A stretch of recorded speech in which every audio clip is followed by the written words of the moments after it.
Les voy a contar algo que me pasó hace unos años y esto que les voy a compartir cambió completamente mi manera de vivir.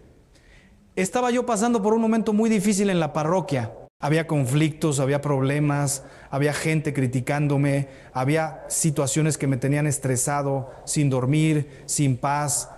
Y yo cometí el error que muchos cometen.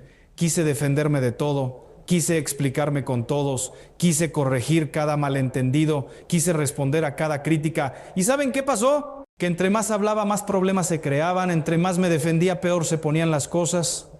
Hasta que un día, un sacerdote mayor, un hombre sabio que ya tiene muchos años sirviendo a Dios, me dijo algo que nunca voy a olvidar. Hijo, hay batallas que se ganan callándose, hay enemigos que se vencen con el silencio.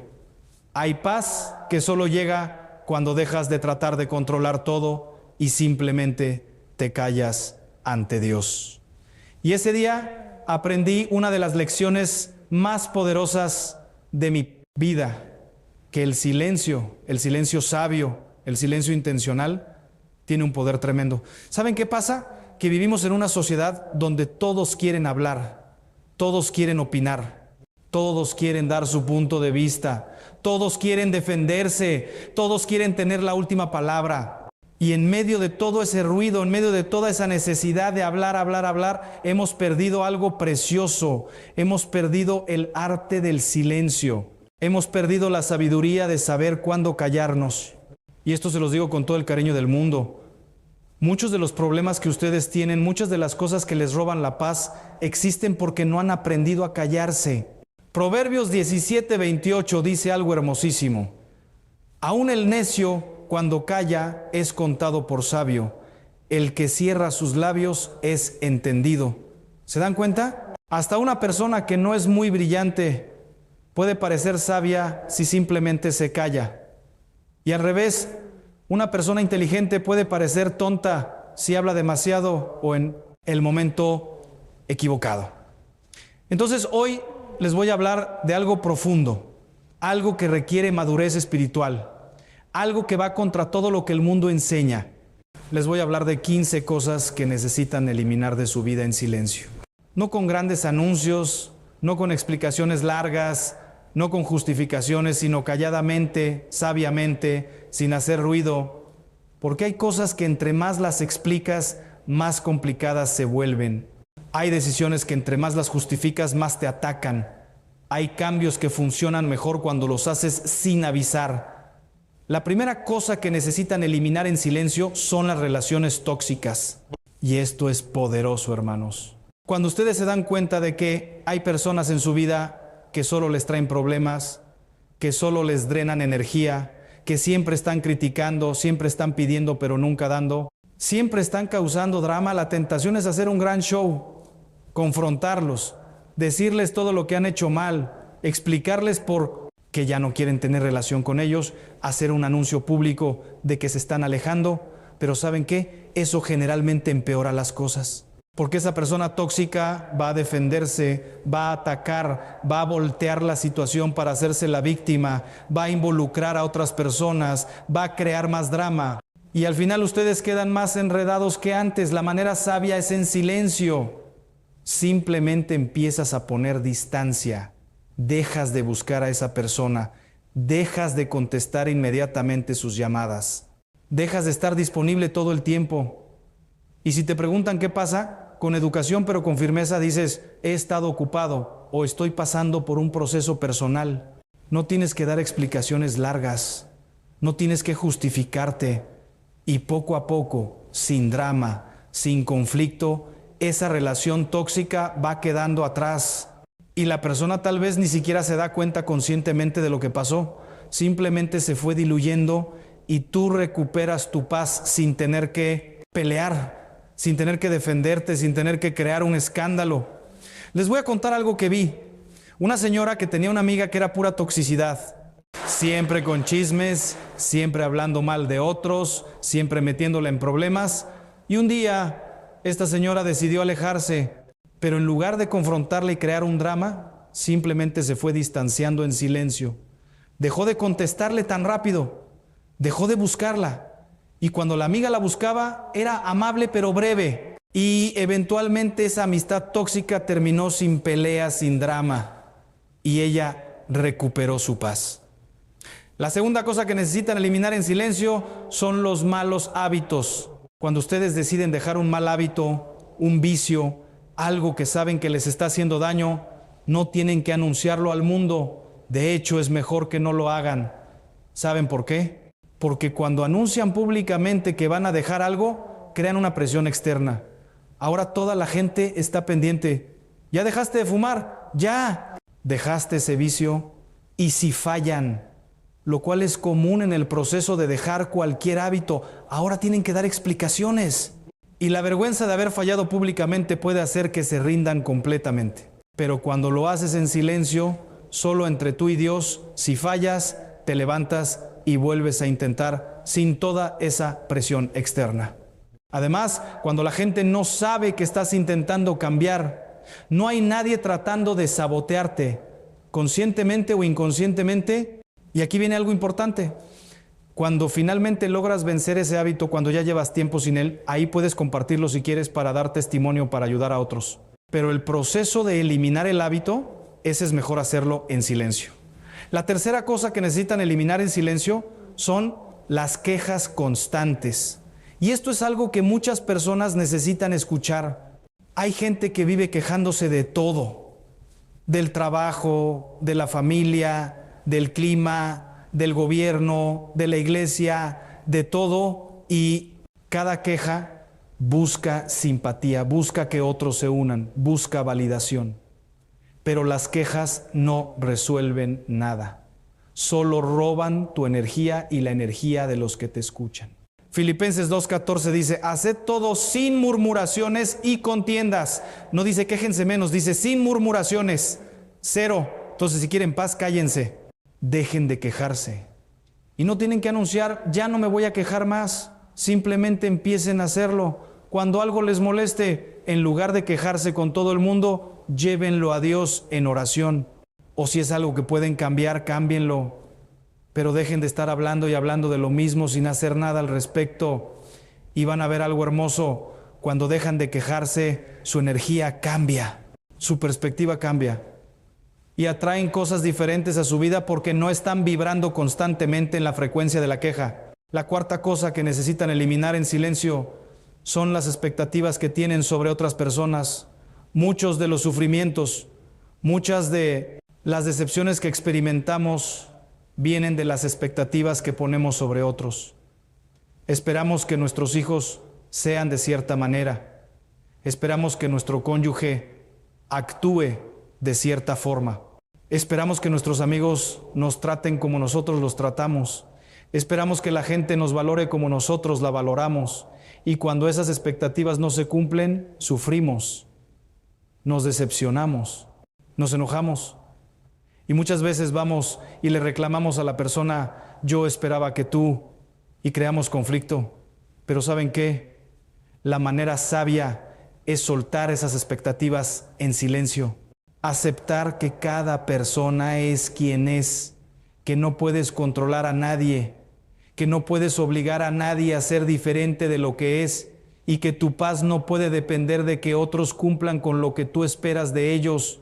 Esto no significa que no tengas límites, no significa que aceptes cualquier cosa, significa que dejas de esperar que la gente cambie y en su lugar te enfocas en lo que tú puedes controlar, tus propias reacciones, tus propias decisiones, tu propia vida.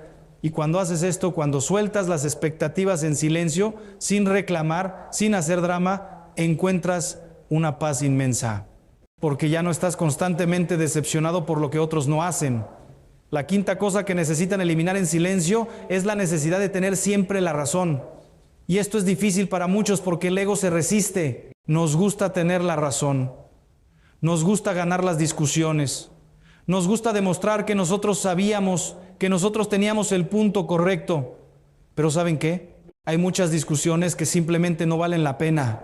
Hay muchos temas donde pueden tener toda la razón del mundo, pero si insisten en demostrarlo, lo único que van a conseguir es conflicto, pérdida de relaciones, pérdida de paz. Proverbios 26:4 dice, Nunca respondas al necio de acuerdo con su necedad. A veces la respuesta más sabia es no responder. A veces ganar es retirarse de la discusión. A veces tener la razón no importa tanto como tener paz. Entonces, cuando alguien diga algo con lo que no estás de acuerdo, pregúntate, ¿vale la pena discutir esto? ¿Esta persona va a cambiar de opinión? ¿Ganar este argumento va a mejorar mi vida de alguna manera? Y si la respuesta es no, simplemente cállate, sonríe y cállate, cambia de tema, déjalo ir. Y van a ver algo interesante. Cuando dejan de tratar siempre de tener la razón, cuando dejan de entrar en toda discusión, la gente los empieza a respetar más, no menos, porque proyectan madurez, sabiduría, paz interior.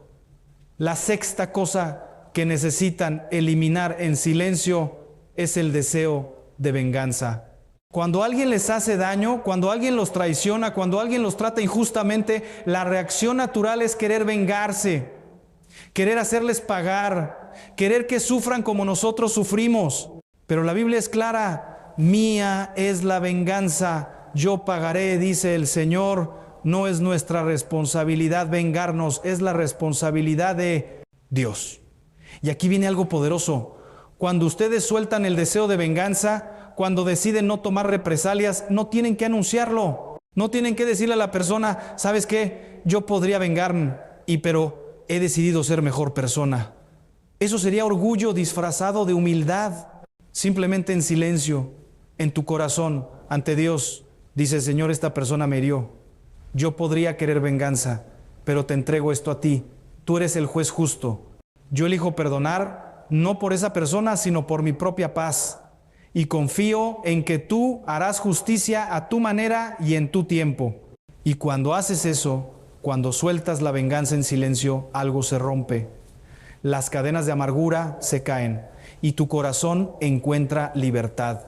La séptima cosa que necesitan eliminar en silencio son las disculpas constantes por cosas que no son su culpa. Hay personas, especialmente mujeres, que viven pidiendo perdón por todo. Perdón por molestar, perdón por existir, perdón por tener necesidades, perdón por expresar mi opinión. Y esto viene de una falta de autoestima, de un sentimiento de que no merecen ocupar espacio, de que son una carga para otros. Pero eso no es verdad. Ustedes son hijos de Dios, tienen valor, tienen derecho a existir, a tener necesidades, a expresarse. Entonces dejen de disculparse por cosas que no son su culpa. Y no tienen que anunciar, ya no voy a disculparme por todo. Simplemente empiecen a hacerlo. Dejen de decir perdón cuando no hicieron nada malo. Reemplácenlo con gracias. En lugar de perdón por molestarte, digan gracias por tu tiempo. En lugar de perdón por llorar, digan gracias por escucharme. Y van a ver cómo cambia la dinámica, cómo empiezan a proyectar más confianza, más dignidad. La octava cosa que necesitan eliminar en silencio es el hábito de compartir todo en redes sociales. Y esto es algo bien actual, bien de nuestros tiempos. Hay gente que sube todo a las redes. Lo que comieron, dónde están, con quién están, lo que están sintiendo. Cada pensamiento que pasa por su cabeza. Y hermanos, eso no es saludable. Primero, porque mucho de lo que pasa en su vida es privado, es sagrado, no es para consumo público. Segundo, porque cuando comparten todo, están buscando validación externa, están dependiendo de los me gusta y los comentarios para sentirse bien. Entonces eliminen esa necesidad de compartir todo y no tienen que hacer un post dramático diciendo me retiro de las redes o ya no voy a subir nada. Simplemente empiecen a vivir más y a postear menos. Empiecen a guardar las cosas preciosas de su vida para ustedes y para Dios. Y van a experimentar algo hermoso. Van a vivir más en el momento presente. Van a disfrutar más las experiencias porque no están pensando en cómo se verán en redes sociales. Y van a tener más paz porque no están dependiendo de la aprobación de extraños en internet. La novena cosa que necesitan eliminar en silencio es la comparación constante con otros. Y esto también está muy ligado a las redes sociales. Vemos las vidas aparentemente perfectas de otros y nos sentimos inadecuados porque ella tiene mejor casa, mejor cuerpo, mejor familia, mejor vida que yo. Pero hermanos, eso es una trampa. Primero, porque lo que ven en redes sociales no es la realidad completa. Es una versión editada, maquillada. Segundo, porque cada persona tiene su propio camino, su propio tiempo, sus propias bendiciones y desafíos. Entonces, dejen de compararse. Y no tienen que anunciar, ya no me voy a comparar. Simplemente cada vez que se sorprendan comparándose, conscientemente redirijan su mente. Enfóquense en sus propias bendiciones, en su propio progreso, en su propio camino, y verán cómo su paz aumenta. Porque ya no están en una competencia imaginaria que nunca van a ganar, porque siempre va a haber alguien con más, con mejor, con diferente. La 10ª cosa que necesitan eliminar en silencio es la necesidad de ser incluidos en todo. Hay personas que sufren tremendamente si no los invitan a algo, si no los consideran para algún plan, si se enteran que otros se reunieron sin ellos. Pero hermanos, no van a ser incluidos en todo, y eso está bien. No todas las amistades son del mismo nivel. No todos los eventos son para todos, y su valor no depende de cuántas invitaciones reciben. Entonces, eliminen esa necesidad. Y cuando se enteren que hubo algo a lo que no fueron invitados, en lugar de ofenderse, en lugar de reclamar, simplemente déjenlo ir en silencio. Enfóquense en las relaciones donde sí son valorados, en los eventos donde sí los quieren, y dejen de perseguir a gente que claramente no quiere incluirlos. Eso no es digno. Ustedes merecen estar donde son celebrados, no donde apenas son tolerados.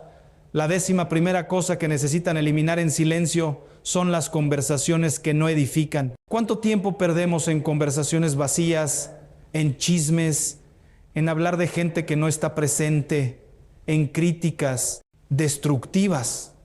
Santiago 3:6 dice que la lengua es un fuego que puede contaminar todo el cuerpo. Las palabras tienen poder, y cuando participamos en conversaciones negativas nos contaminamos espiritualmente. Entonces empiecen a eliminar estas conversaciones. Y no tienen que hacer un discurso cada vez que alguien empiece a chismear. Simplemente no participen. Cambien de tema sutilmente. O si es necesario, discúlpense y retírense. Perdón, tengo que ir a hacer algo. Y poco a poco, sin hacer drama, sin señalar a nadie, se van a alejar de ese tipo de conversaciones. Y su vida va a ser más ligera, más limpia espiritualmente. La 12ª cosa que necesitan eliminar en silencio es la resistencia al cambio. Muchos de ustedes están estancados porque tienen miedo de cambiar, miedo de dejar ese trabajo que los hace miserables, miedo de salir de esa ciudad donde no son felices, miedo de terminar esa relación que ya no funciona, miedo de empezar algo nuevo, y se pasan años justificando por qué no pueden cambiar, explicando a todos por qué tienen que quedarse donde están, buscando que otros validen su estancamiento. Pero hermanos, a veces lo mejor que pueden hacer es simplemente decidir en silencio. Voy a cambiar. No sé cómo, no sé cuándo exactamente, pero voy a moverme de donde estoy y empezar a tomar pasos pequeños hacia ese cambio sin anunciarlo al mundo. Porque cuando anuncias cambios grandes antes de hacerlos, invitas opiniones. Y la mayoría de la gente, por miedo o por envidia, te va a dar razones de por qué no deberías cambiar. Es muy arriesgado, estás loco, mejor quédate donde estás, aunque seas miserable, pero al menos es seguro. Pero cuando haces los cambios en silencio, cuando simplemente empiezas a moverte sin consultar con todo el mundo, para cuando la gente se dé cuenta, ya estás en tu nueva realidad, ya cambiaste, y ahí ya no pueden detenerte con sus miedos. La 13ª cosa que necesitan eliminar en silencio es el miedo al qué dirán. Y esto es grande, hermanos. ¿Cuántas decisiones no tomamos por miedo a lo que la gente va a decir? ¿Cuántos sueños no perseguimos porque qué va a pensar mi familia? ¿Cuántas veces no nos defendemos porque qué van a decir de mí? Pero la realidad es que la gente va a hablar de todas formas. Hagas lo que hagas, siempre habrá alguien con una opinión. Entonces mejor haz lo que sabes que es correcto, lo que Dios te está guiando a hacer, independientemente de lo que otros digan, y esto lo haces en silencio. No anuncias, ya no me importa lo que la gente piense, porque eso suena a rebeldía, a inmadurez. Simplemente empiezas a vivir con más libertad, tomando decisiones basadas en tu relación con Dios y tu propia conciencia, no en las opiniones de otros. Y cuando la gente hable que hablarán, tú simplemente sigues adelante en silencio, con dignidad, sin tener que defenderte de cada comentario. La 14ª cosa que necesitan eliminar en silencio es la necesidad de explicar cada decisión que toman. Hay personas que sienten que tienen que justificar todo. ¿Por qué dejaron ese trabajo? ¿Por qué se alejaron de esa persona? ¿Por qué tomaron esa decisión? ¿Por qué no fueron a ese evento? Y se pasan horas explicando, justificando, tratando de hacer que todos entiendan. Pero hermanos, ustedes no le deben explicaciones a nadie excepto a Dios y en ciertos casos a las personas más cercanas a ustedes.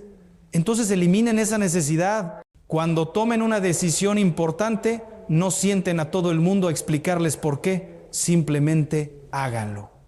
Y si alguien pregunta, está bien dar una respuesta breve y educada, pero no tienen que convocar una conferencia de prensa cada vez que hacen algo. ¿Por qué renunciaste? Sentí que era el momento correcto. Punto. No tienes que dar una explicación de 2 horas. ¿Por qué ya no hablas con fulano?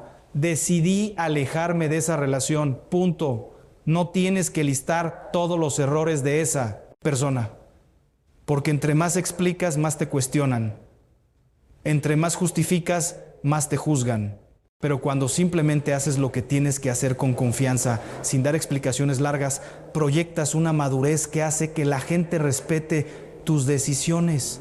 Y la 15ª cosa, la última, que necesitan eliminar en silencio, es la versión de ustedes que ya no sirve. Y esto es profundo. Todos hemos tenido diferentes versiones de nosotros mismos. El yo de hace 10 años no es el mismo que el de ahora. Hemos crecido, hemos cambiado, hemos aprendido. Pero a veces nos aferramos a versiones viejas de nosotros mismos porque nos son familiares, porque la gente nos conoce así, porque cambiar da miedo. Seguimos actuando como la persona insegura que éramos cuando sabemos que ya crecimos. Seguimos en el rol de víctima cuando ya somos sobrevivientes. Seguimos siendo pequeños cuando Dios nos está llamando a ser grandes. Entonces, en silencio, sin anuncios dramáticos, dejen morir. Esa versión vieja de ustedes, permítanse evolucionar. Permítanse ser la nueva criatura que Cristo los ha hecho. No se aferren a lo que fueron solo porque es familiar, y esto se hace calladamente. No publican en redes, soy una nueva persona. No le dicen a todo el mundo, ya cambié. Simplemente empiezan a vivir diferente. Empiezan a tomar decisiones diferentes. Empiezan a reaccionar diferente. Y la gente va a notar el cambio sin que tengas que anunciarlo. Hermanos míos, todas estas cosas que les he compartido tienen algo en común. Se hacen en silencio, sin drama, sin anuncios, sin buscar aplausos. Porque la verdadera transformación, el verdadero crecimiento no necesita publicidad. Se hace en lo secreto entre ustedes y Dios. Y hay un poder tremendo en eso. Porque cuando hacen cambios en silencio, no están dependiendo de la validación externa. No están buscando que otros los feliciten por cambiar. Están cambiando por las razones correctas, porque saben que necesitan hacerlo, porque Dios los está guiando a hacerlo, porque su paz depende de eso. Mateo 6:6 dice, mas tú cuando ores, entra en tu aposento y cerrada la puerta, ora a tu Padre que está en secreto, y tu Padre que ve en lo secreto te recompensará en público. ¿Ven eso? Lo que se hace en secreto, en silencio, Dios lo recompensa públicamente. Pero tenemos que aprender a trabajar en lo secreto primero. Entonces, si quieren paz, si realmente la quieren, empiecen a eliminar estas cosas de su vida, calladamente, sabiamente, sin hacer show. Y van a ver cómo poco a poco su vida se va transformando. Cómo poco a poco van ganando batallas sin tener que pelear. Cómo poco a poco la paz que tanto han buscado empieza a instalarse en su corazón, porque hay un tipo especial de poder en el silencio, un tipo de sabiduría que no necesita palabras, un tipo de victoria que no necesita testigos. Y cuando ustedes aprenden eso, cuando aprenden a moverse en silencio, a cambiar en silencio, a eliminar lo que no sirve sin hacer ruido, se convierten en personas diferentes, personas más fuertes, más sabias, más en paz. Que Dios los bendiga con la sabiduría del silencio. Que la Virgen María, que guardaba todas estas cosas en su corazón sin andarlas proclamando, interceda por ustedes. Que San José, ese hombre justo que hizo cosas tremendas sin decir prácticamente palabra en todo el Evangelio, les inspire y que tengan el valor no solo de hacer lo correcto, sino de hacerlo en silencio. Vayan en paz. Y recuerden, no todo lo que hacen necesita ser visto. No todo lo que cambian necesita ser anunciado. Las transformaciones más poderosas ocurren en silencio y su paz, esa paz profunda que tanto buscan, los está esperando del otro lado de aprender a callarse. Amén. Escucha bien lo que voy a decirte. Hay un salmo que cargabas en tu memoria desde niño, un salmo que tu abuela te enseñó, que tu mamá musitaba en la cocina mientras guisaba, que escuchaste en algún velorio, en alguna boda, en algún momento de crisis donde alguien lo leyó en voz alta y tú sentiste que el aire se movía diferente. Y ese salmo lo conoces de memoria, lo puedes recitar dormido, lo puedes repetir sin pensar. Pero escúchame bien, y esto es lo que nadie te ha dicho. Conocerlo de memoria no es lo mismo que llevarlo contigo. Repetirlo con los labios no es lo mismo que habitarlo con el alma.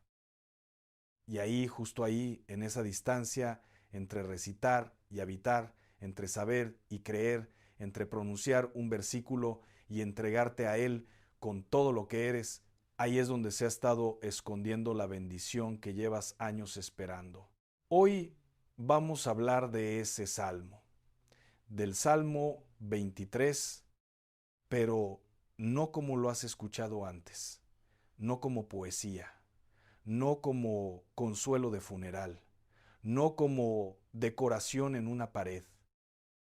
Hoy vamos a leerlo como lo que realmente es un contrato espiritual con el Dios del universo, una declaración de guerra contra la escasez, una promesa viva que, si la llevas contigo, no en el bolso, no en el bolsillo, sino tatuada en la médula de tu fe, el favor de Dios, no tendrá otra opción más que perseguirte. Literalmente, perseguirte. ¿Sabes a qué hora estás escuchando esto? No me refiero al reloj, me refiero al momento de tu vida, porque no llegaste a este mensaje por accidente. Nadie llega por accidente a una palabra que Dios preparó para él. Y si estás aquí, si este mensaje apareció en tu pantalla precisamente hoy, es porque hay algo que Dios quiere mostrarte que tiene que ver con la provisión, con el dinero, con la abundancia que has pedido en oración y que sientes que nunca termina de llegar. Y antes de que sigas leyendo el problema en tu cuenta bancaria, antes de que vuelvas a hacer el cálculo de lo que entra y lo que sale, necesito que te detengas un segundo. Necesito que respires.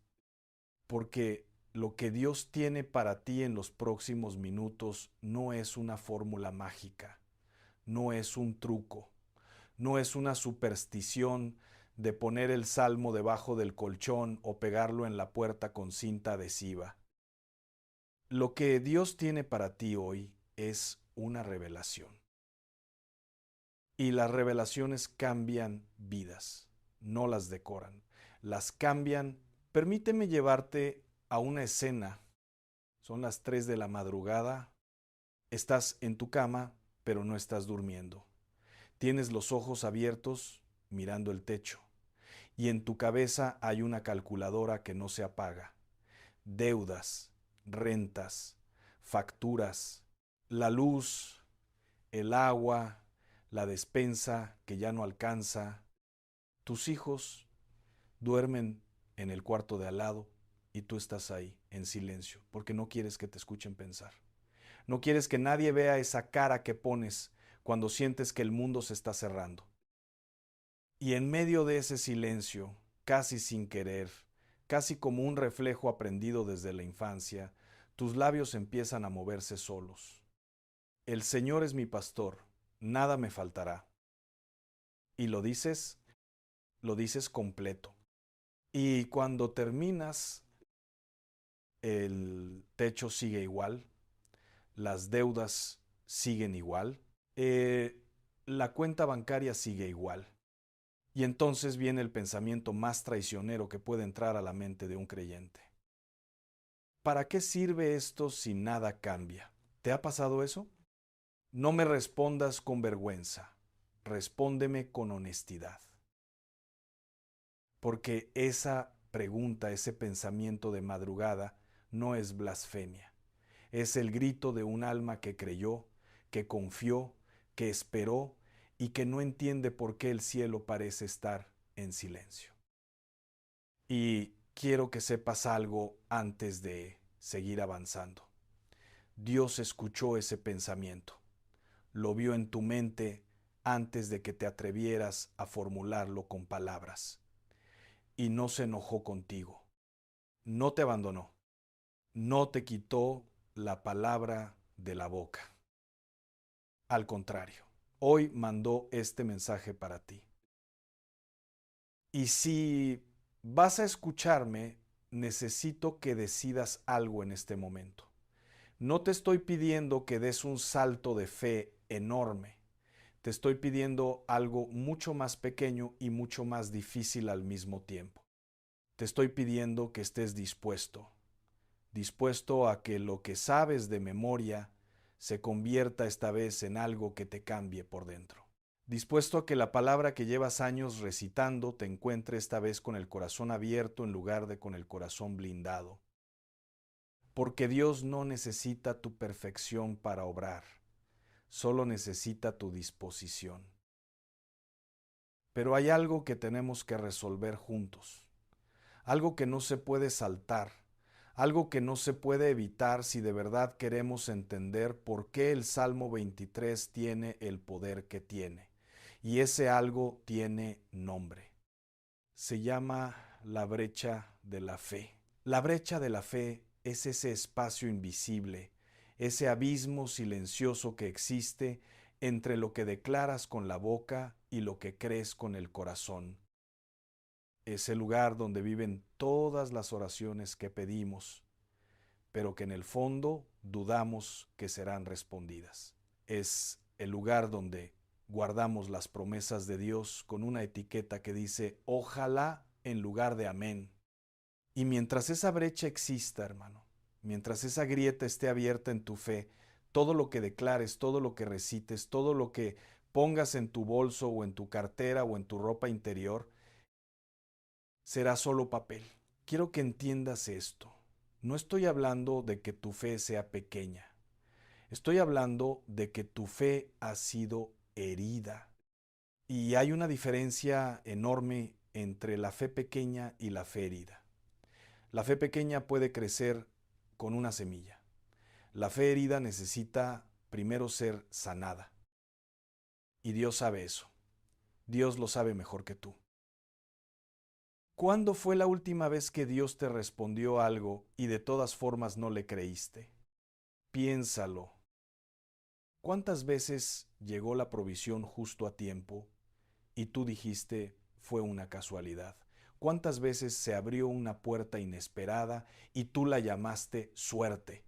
¿Cuántas veces Dios puso exactamente lo que necesitabas en el camino y tú lo recibiste con una mano y con la otra mano seguiste preocupándote como si nunca hubiera llegado? Ahí está la herida, ahí está la raíz. Y esa raíz tiene historia, tiene rostro, tiene fecha, tiene nombre, porque nadie nace con la fe herida. La fe herida se construye con el tiempo, ladrillo por ladrillo, decepción por decepción. Fue aquella vez que oraste con todo lo que tenías y la respuesta no llegó como esperabas. Fue aquella vez que confiaste en alguien que decía hablar en nombre de Dios y te falló. Fue aquella vez que sembraste de corazón y la cosecha nunca apareció. Y tu alma, que es sabia aunque a veces dolorosa, aprendió a protegerse, aprendió a no creer demasiado, aprendió a mantener distancia entre la promesa y la expectativa para no volver a caer desde tan alto. Y esa defensa, esa armadura que te pusiste para no volver a ser lastimado, se convirtió en la pared que hoy está bloqueando la provisión que Dios quiere derramar sobre ti. No te estoy culpando, te estoy describiendo, porque entender dónde está la herida es el primer paso para dejar que Dios la toque. Mira, en el libro de los Números, capítulo 13, hay una historia que me parte el corazón cada vez que la leo. Moisés mandó a 12 espías a explorar la tierra prometida.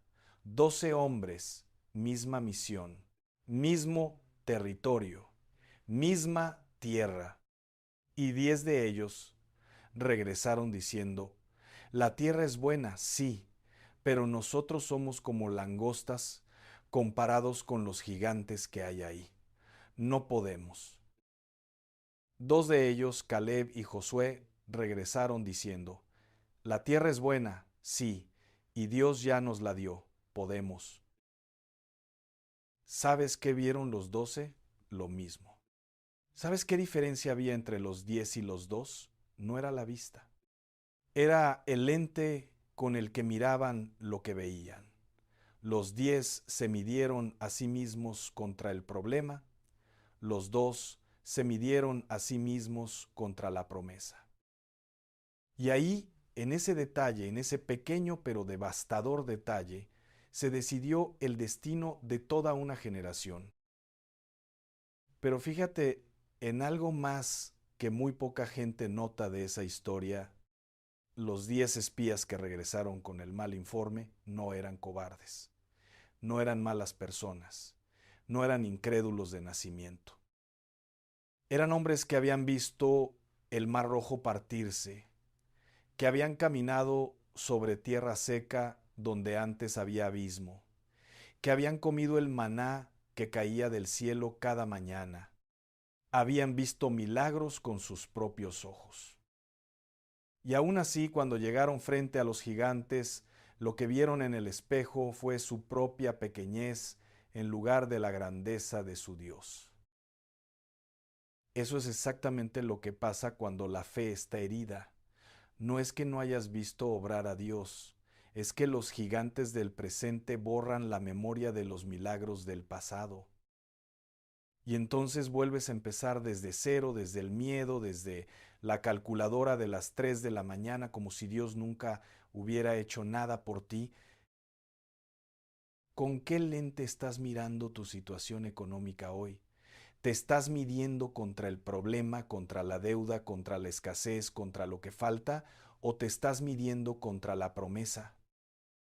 Porque si el Dios del universo, el que creó los cielos y la tierra, el que hizo salir agua de una roca en el desierto, el que multiplicó 5 panes y 2 peces para alimentar a 5,000 personas, si ese Dios dice en su palabra que Él es tu pastor y que nada te faltará, entonces o estás parado en la promesa o estás parado en el problema. Y no puedes estar en los dos lugares al mismo tiempo.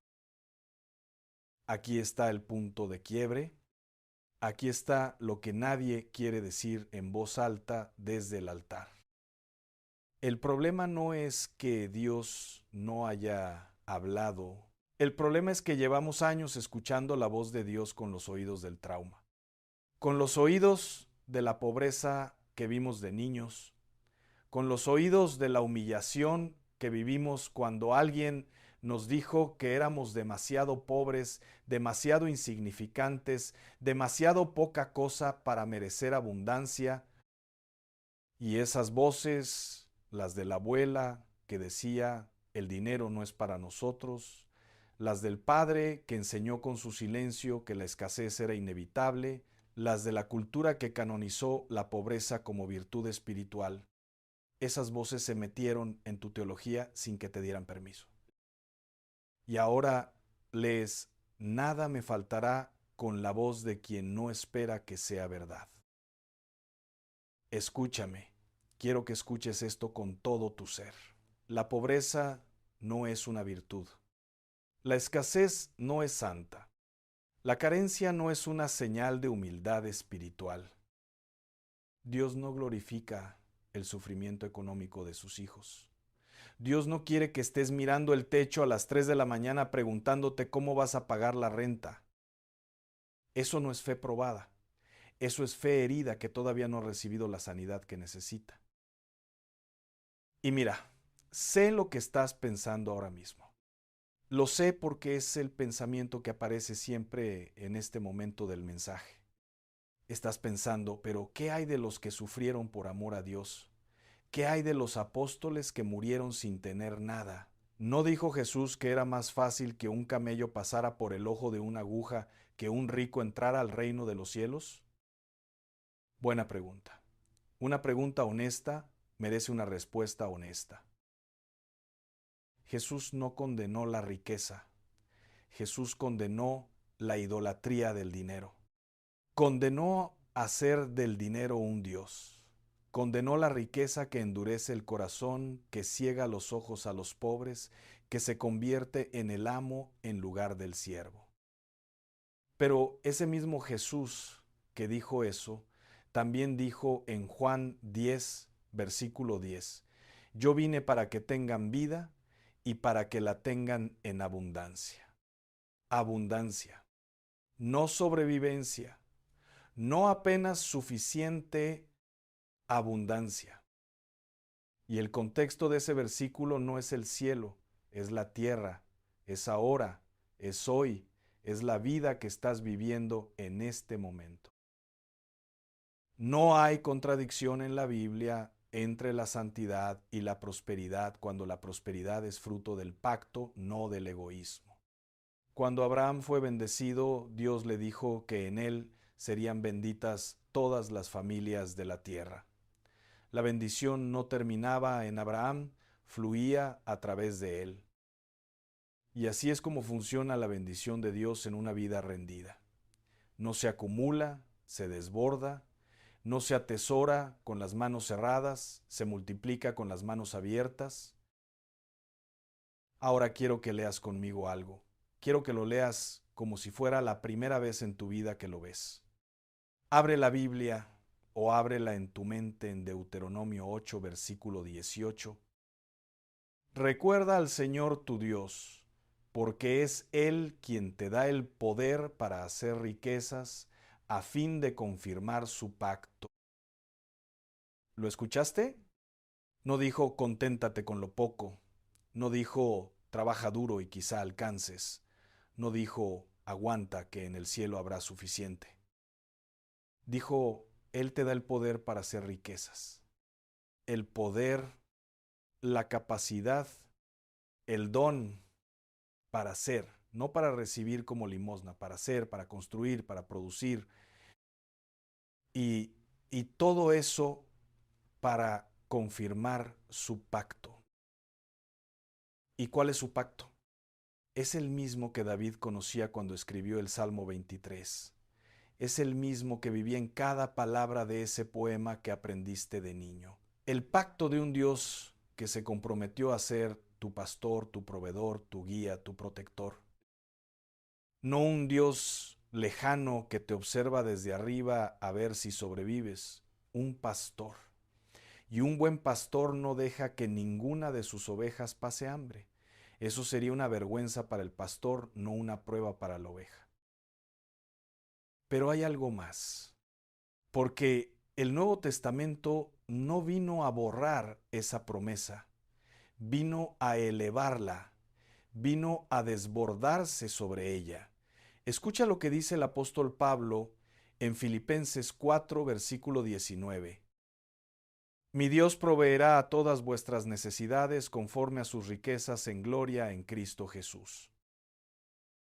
Conforme a sus riquezas, no conforme a tus méritos, no conforme a tu historial de obediencia, no conforme a cuántas horas hayas orado esta semana, conforme a sus riquezas. Y las riquezas de Dios no tienen fin, son infinitas, son ilimitadas, son tan vastas que la mente humana ni siquiera tiene una categoría para medirlas. Y Él dijo, de ahí es de donde va a suplir lo que a ti te falta. Entonces dime, ¿qué es más grande? ¿Tu deuda o su depósito? Y no me respondas rápido, quédate con esa pregunta. Porque esa pregunta tiene la capacidad de reorganizar toda tu vida espiritual si la dejas trabajar. Si tu deuda parece más real que su depósito, es porque has estado mirando demasiado el extracto bancario y muy poco el trono de la gracia. Y no te condeno por eso. La vida es real. Las facturas son reales. El dolor de no alcanzar es real. Pero Dios también es real y su provisión es tan real como tu necesidad. Las dos existen al mismo tiempo. La pregunta es, ¿a cuál le estás dando más espacio en tu corazón? Siéntate conmigo un momento, porque aquí es donde el mensaje cambia de tono. Aquí es donde bajo la voz. Aquí es donde ya no te hablo como predicador, sino como alguien que también ha estado en el piso. Hay momentos en la vida donde la fe no se siente como una llama encendida. Se siente como una brasa que apenas tiene calor. Y en esos momentos, lo último que necesitas es que alguien te grite desde el púlpito que no tienes suficiente fe. Lo que necesitas es que alguien se siente a tu lado y te diga, Dios no te ha soltado. Aunque tú lo hayas soltado a Él no te ha soltado a ti. ¿Sabes cómo es la gracia de Dios? Te voy a contar una imagen que nunca he podido olvidar. Imagínate un río caudaloso, profundo, que viene de las montañas y fluye hacia el mar. En las orillas del río hay piedras enormes, algunas tan pesadas que ni 10 hombres podrían moverlas. Y esas piedras llevan años ahí, siglos quizás, inmóviles, frías, pesadas. Pero el río no para. El río no dice, esta piedra no merece mi agua. El río no desvía su curso para evitar a las piedras que están en el camino. El río simplemente fluye, rodea la piedra, la toca, la suaviza, la limpia, y con el tiempo esa piedra que parecía imposible de mover termina siendo arrastrada por la corriente. Así es la gracia de Dios contigo. Tú puedes llevar años siendo una piedra en la orilla, fría, dura, llena de heridas que se convirtieron en corteza, llena de decepciones que se convirtieron en escepticismo. Y Dios no te está gritando desde lejos que te muevas. Dios está fluyendo sobre ti, tocándote, rodeándote, suavizando todo lo que se endureció hasta que llegue el momento en que la corriente sea tan grande que no puedas quedarte quieto, hasta que la gracia sea tan poderosa que ya no tengas excusa para no avanzar. Ese es el Dios del Salmo 23. No el Dios que juzga desde el trono, el Dios que camina contigo. El Señor es mi pastor, nada me faltará. En lugares de delicados pastos me hará descansar, junto a aguas de reposo me pastoreará. Quiero que te detengas en esa palabra, me pastoreará. Activo, presente, continuo. No me pastoreó una vez cuando era joven y luego me dejó solo. No me pastoreará si me porto bien. Me pastoreará. Ahora, hoy, en este momento exacto de tu vida donde sientes que el camino se ha cerrado, y fíjate en el detalle de los pastos delicados. En el Medio Oriente antiguo, donde David creció cuidando ovejas, encontrar pasto delicado en el desierto no era automático. El pastor tenía que conocer el territorio. Tenía que saber dónde crecía la hierba fresca, a qué hora del día había sombra, dónde estaban los manantiales escondidos entre las rocas. Un pastor que no conocía su tierra Dejaba a sus ovejas comer pasto seco y beber agua estancada. Un buen pastor los llevaba a lo mejor que había disponible, aunque costara trabajo llegar hasta ahí. Y eso es lo que Dios hace por ti. No solo te promete que habrá pasto, te promete que Él mismo te va a llevar a donde está el mejor pasto, que Él conoce el terreno de tu vida mejor que tú, que Él sabe dónde está la oportunidad que todavía no puedes ver, que Él conoce la puerta que todavía no se ha abierto, pero que ya tiene tu nombre escrito. Y su trabajo, su compromiso de pastor es llevarte hasta ahí. David no escribió ese salmo desde la prosperidad. Eso es algo que muy poca gente sabe. David escribió el Salmo 23 desde el desierto, desde la huida, desde los años en que Saúl lo perseguía y él dormía en cuevas y comía lo que encontraba y no sabía si iba a amanecer vivo al día siguiente. Y en medio de todo eso, en medio de la escasez real, tangible, palpable, David encontró a un pastor y ese pastor le bastó. ¿Puedes ver lo que estoy señalando? David no esperó a tener el banco lleno para declarar que nada le faltaba. David declaró que nada le faltaba en medio del momento donde más le faltaba. Y eso es lo que separa la fe que funciona de la fe que solo adorna la pared. Piénsalo así. Hay dos tipos de agricultores. El primero planta cuando hay lluvia, cuando el cielo está cargado de agua, cuando la tierra está húmeda, cuando el clima favorece la cosecha. Y ese agricultor a veces cosecha y a veces no, dependiendo de las estaciones. El segundo agricultor planta en seco, planta cuando el suelo está duro, planta cuando no hay ni una nube en el cielo, planta cuando todos a su alrededor le dicen que está loco por sembrar en esa tierra y en esa temporada.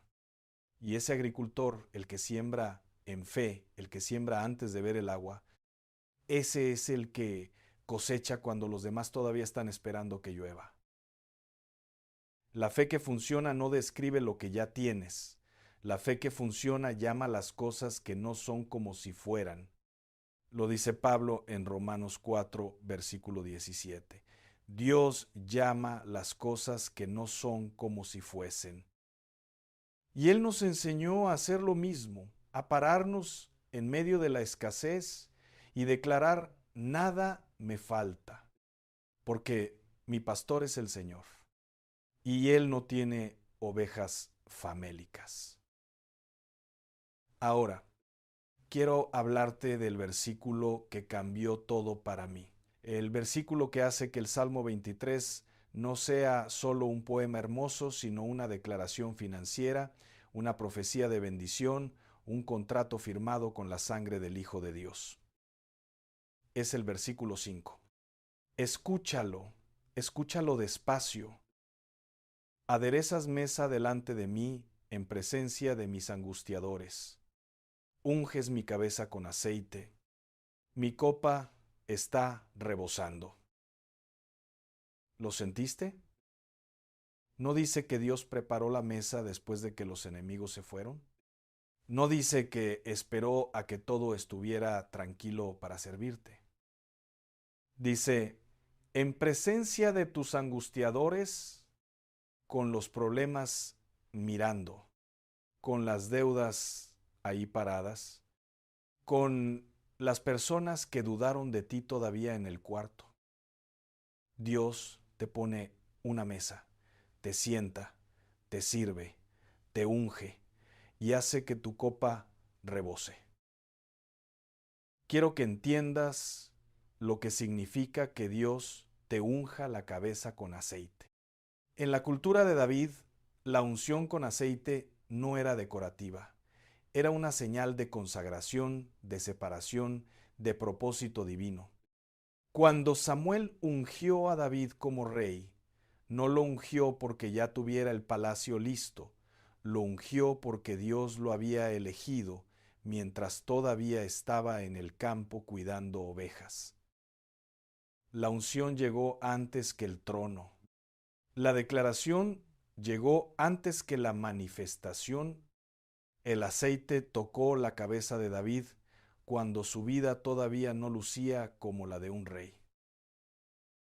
Y eso mismo está pasando contigo ahora mismo. Dios te está ungiendo en medio del proceso, en medio de la espera, en medio de lo que todavía no tiene forma. No esperes a estar coronado para recibir la unción. La unción es lo que te lleva a la corona. Eso es lo que significa llevar el Salmo 23 contigo. No es un talismán, no es un amuleto, no es magia, es una declaración de alianza. Es decirle a Dios cada mañana, yo confío en que tú eres mi pastor. Yo confío en que tú preparas mesa aun cuando todo a mi alrededor dice que no hay lugar para mí. Yo confío en que mi copa va a rebosar, no porque yo lo merezca, sino porque tú lo prometiste. Y cuando llevas esa declaración en el corazón, cuando la llevas de verdad, no como un verso aprendido, sino como una convicción que te sostiene, desde adentro empiezan a pasar cosas, no de un día para otro, no siempre como tú lo tenías planeado, pero empiezan a pasar cosas, puertas que estaban cerradas se empiezan a abrir. Personas que no tenían ninguna razón para ayudarte te llaman por teléfono. Oportunidades que no buscabas aparecen justo cuando más las necesitabas. No porque hayas puesto el salmo en el bolso, sino porque el salmo vive en ti. Hay una diferencia enorme entre cargar un papel y ser portador de una promesa. El papel puede perderse, el papel puede mojarse, el papel puede arrugarse y volverse ilegible. Pero la promesa de Dios grabada en tu corazón no se pierde, no se moja, no se arruga, no se borra, porque Dios mismo la guarda. Dice en Isaías 55, versículo 11, así será mi palabra que sale de mi boca, no volverá a mí vacía, sino que hará lo que yo quiero y será prosperada en aquello para lo que la envié. La palabra de Dios que sale de su boca no regresa vacía. ¿Y cuál es la palabra que salió de su boca hace 3000 años y que sigue sonando hasta hoy en este momento en tu oído? El Señor es tu pastor, nada te faltará. Esa palabra no ha regresado vacía. Está cumpliendo su propósito ahora mismo, en ti, hoy. Y hay algo que quiero que veas que quizá nunca habías notado en este salmo, porque el Salmo 23 no habla solo de provisión material, habla de restauración. Versículo 3, confortará mi alma. En el hebreo original, la palabra que se usa para confortar es shuv, y shuv significa literalmente hacer volver, restaurar a su lugar original. Regresar algo a lo que fue antes de que fuera dañado. ¿Sabes lo que eso significa para ti? Significa que Dios no solo quiere darte lo que te falta, quiere devolverte lo que te fue quitado. No solo quiere suplir tu necesidad presente, quiere restaurar todo lo que el tiempo, el dolor, la traición, la enfermedad, el fracaso y la mentira te robaron. Todo lo que perdiste en el camino, todo lo que dejaste atrás porque sentiste que ya no tenías fuerzas para cargarlo. Todo lo que alguien tomó de ti sin pedirte permiso. Dios dice, yo lo restauro, yo lo hago volver, yo soy el Dios de la segunda oportunidad, de la tercera, de la milésima, porque mi misericordia no se agota con tus errores ni con tus caídas. Ahora quiero pedirte algo, y cuando te pido esto, te lo pido como alguien que te ama, como alguien que no tiene nada que ganar con tu obediencia, sino que simplemente quiere verte caminar en la plenitud que Dios diseñó para tu vida. Quiero que hagas algo hoy, no mañana, no el lunes. Hoy. Lo primero, cierra los ojos y antes de que hagas cualquier otra cosa, antes de revisar el banco, antes de leer las noticias, antes de que el mundo te llene otra vez con su ruido y su ansiedad, dile a Dios en voz alta: Señor, hoy elijo creerte, no porque haya entendido todo, no porque haya resuelto todo, sino porque tú dijiste que eres mi pastor y yo elijo pararme sobre esa promesa, aunque el mundo entero me diga que no. Eso es lo primero. Elegir creer, no esperar a sentirlo, elegirlo. Lo segundo, identifica la voz que más te ha mentido sobre el dinero. ¿Cuál es la creencia que tienes grabada en el inconsciente que te dice que la abundancia no es para ti, que no mereces más de lo que tienes, que pedir a Dios por prosperidad es egoísta, que la pobreza es más espiritual que la riqueza? Identifícala, dale nombre y luego llévala a la palabra, ponla frente a frente con lo que Dios dice y déjala morir ahí en el contraste, en la luz de la verdad. Lo tercero, empieza a hablar diferente sobre tu situación. No estoy hablando de negar la realidad, estoy hablando de no vivir en ella como si fuera tu destino permanente. Cuando alguien te pregunte cómo estás, no respondas automáticamente ahí batallando. Responde avanzando. Dios está moviendo cosas, aunque todavía no las veas completamente, aunque todavía haya facturas sobre la mesa, aunque todavía la situación no sea lo que quieres.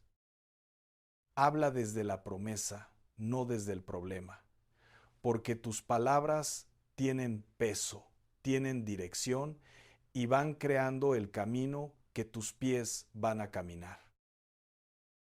Dice Proverbios 18, versículo 21, la muerte y la vida están en poder de la lengua. No es metáfora, es principio, es ley espiritual, y la lengua que declara el Salmo 23 con convicción está eligiendo vida. Lo cuarto, haz un acto de fe hoy, pequeño. No tiene que ser enorme, pero real. Da lo que tengas. Si tienes poco, da de tu poco con alegría. Porque el Salmo 23 no es solo para recibirlo, también es para sembrarlo. Y un sembrador que confía en que el Señor es su pastor no retiene la semilla por miedo. La suelta, la planta y espera la cosecha con la misma certeza con que David esperaba que la bondad y la misericordia lo seguirían todos los días de su vida. Lo quinto, y esto es quizás lo más difícil, perdona la escasez que viviste. Perdona a las personas que te enseñaron, aunque sin querer, que Dios no proveía. Perdona al padre que nunca tuvo suficiente y te transmitió ese miedo como herencia. Perdona a la madre que guardaba los billetes debajo del colchón porque no confiaba en que habría más. No los condenes. Ellos hicieron lo que pudieron con lo que tenían, pero suéltalos. Porque mientras sigas cargando su miedo como si fuera tuyo, nunca podrás caminar en la libertad que Dios tiene para ti. La sanidad financiera empieza en el alma. Siempre. Repite esto conmigo, en silencio si estás acompañado, en voz alta si estás solo, pero dilo con todo lo que eres. Señor, hoy te creo. Creo que eres mi pastor. Creo que nada me faltará. Creo que preparas mesa para mí en presencia de todo lo que me angustia. Creo que mi copa rebosará. Creo que la bondad y la misericordia me perseguirán todos los días de mi vida. Suelto el miedo que heredé. Suelto la voz que me dijo que no merecía más. Y recibo hoy, con las manos abiertas y el corazón rendido, todo lo que tú tienes preparado para mí. No porque yo lo merezca, sino porque tú lo prometiste. Amén. Es menor que numeral 1. 5 numeral es mayor que, ahí está, la llave más poderosa que tienes no es una tarjeta de crédito, no es un contrato firmado, no es un ahorro en el banco. Es la convicción de que el Dios que creó el universo se comprometió a ser tu pastor, y un pastor no abandona a sus ovejas. Un pastor busca a la que se perdió, la carga en los hombros, la trae de vuelta y la cuida. El versículo final del Salmo 23 dice algo que muy poca gente lee bien. Dice, ciertamente el bien y la misericordia me seguirán todos los días de mi vida. ¿Me seguirán? En hebreo, la palabra que se usa ahí es radaf. Y radaf no significa simplemente seguir detrás. Radaf es el mismo verbo que se usa cuando un ejército persigue al enemigo. Cuando alguien corre detrás de algo con urgencia, con determinación, sin detenerse. Dios no dijo que el bien te alcanzaría si te portabas bien. No dijo que la misericordia llegaría si cumplías todos los requisitos. Dijo que te perseguiría. Como un ejército te persigue, con fuerza, con determinación, sin parar. ¿El bien de Dios te persigue? La misericordia de Dios te persigue. La bendición de Dios te persigue. Y cuando un ser humano entiende eso, no solo lo escucha, sino que lo entiende con todo su ser, ya no puede caminar igual, ya no puede mirar la vida desde el mismo lugar, ya no puede despertar por la mañana sintiendo que está solo en una batalla que no puede ganar, porque hay un ejército de gracia que lo sigue todos los días de su vida. Y el salmo termina con una imagen que me sacude cada vez que la leo. Y en la casa del Señor moraré por largos días. No dice, visitaré la casa del Señor de vez en cuando tenga un problema. Dice, moraré, habitaré, viviré ahí. La abundancia de Dios no es un destino al que llegas una vez y del que luego te vas. Es una morada, es un hogar, es el lugar desde donde vives, desde donde operas, desde donde miras el mundo. Cuando el Señor es tu pastor, la abundancia no es un evento, es tu dirección permanente.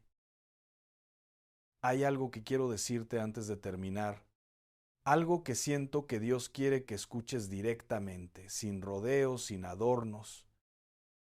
Tú no eres una excepción a las promesas de Dios. No eres el caso especial que Dios decidió dejar fuera. No eres el nombre que no está en la lista. Eres exactamente el Hijo por quien Dios mandó a su Hijo. Eres exactamente el nombre que está escrito en la palma de sus manos. Y la promesa del Salmo 23 fue escrita para ti, tanto como fue escrita para David. Tanto como fue escrita para cada alma, que en estos 3000 años la ha leído en un momento de desesperación y ha encontrado en ella el oxígeno para seguir. Hoy es tu momento, no el próximo año, no cuando arregles todo lo que está roto, no cuando seas mejor persona, hoy, justo como estás, con las deudas que tienes, con los miedos que tienes, con la fe herida que tienes. Hoy Dios te tiende la mesa. Hoy unge tu cabeza con aceite. Hoy hace rebosar tu copa. ¿Lo crees? Si lo crees, entonces hay algo que te pido que hagas ahora mismo. Toma unos minutos en silencio y aplica lo que Dios te habló en este mensaje. No pases a otra cosa todavía. Siéntate un momento con lo que se movió en tu corazón mientras escuchabas. Dale espacio a Dios para que termine la obra que empezó hoy en ti. La revelación que no se digiere no cambia nada. La palabra que entra por los oídos y sale directo a la actividad del día siguiente se pierde como semilla en camino pedregoso. Dale raíz hoy, dale silencio hoy, dale un corazón dispuesto hoy. Y si este mensaje tocó algo profundo en ti, si sientes que Dios habló específicamente a tu situación, compártelo. No como religión, compártelo como lo que es. Una carta que Dios escribió para alguien que tú conoces y que también lleva años mirando el techo a las 3 de la mañana sin saber que hay un ejército de gracia persiguiéndolo. Deja que esta palabra llegue a donde tiene que llegar. Y sabe esto, lo que Dios tiene para tu vida no termina aquí. Hay más. Hay profundidades de la palabra que todavía no has explorado. Hay revelaciones que Dios está guardando para ti, preparadas, listas, esperando el momento exacto en que estés listo para recibirlas. Sigue buscando, sigue hambriento, sigue viniendo, porque el Dios que preparó esta mesa para ti hoy ya tiene la siguiente puesta. La bondad y la misericordia te perseguirán todos los días de tu vida. No algunos días. No los días buenos. Todos los días. Todos los días. Ve y recíbelo.